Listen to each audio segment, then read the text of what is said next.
That's part of it ಅಷ್ಟೇ. So ನಮ್ಮೆಲ್ಲರಿಗೂ ಕೂಡ ಈ ಯೋಗ ದಿನ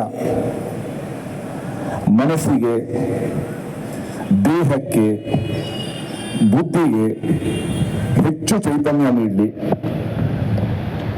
ನಾವು ಭಗವಂತನಲ್ಲಿ ಪ್ರಾರ್ಥನ.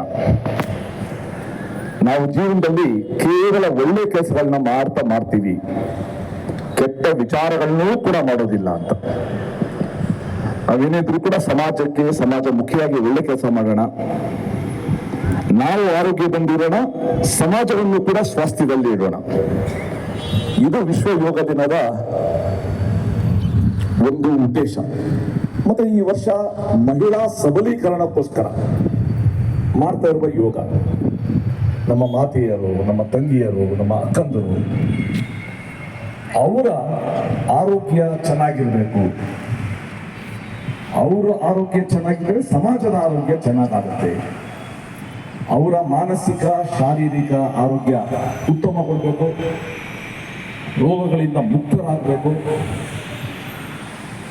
ತುಂಬು ಹರ್ಷದಿಂದ ಅವರು ಕುಟುಂಬವನ್ನ, ಸಮಾಜವನ್ನ ನಡೆಸಿದ್ರೆ ಸಮಾಜ ಸಹಜವಾಗಿ ಹರ್ಷ.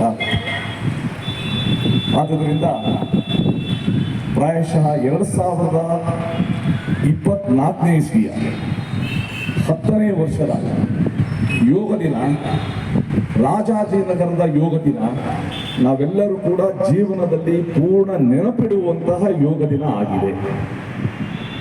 ಬಹಳ ಸೊಗಸಾಗಿದೆ.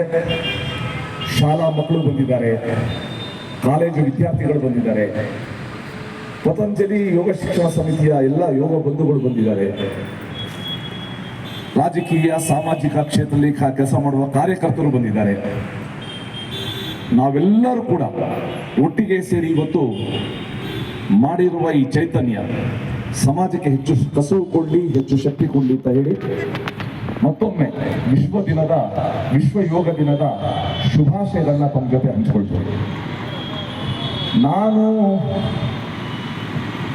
ಪ್ರಾಯಶಃ ಇಲ್ಲಿರೋರಿಗಿಂತ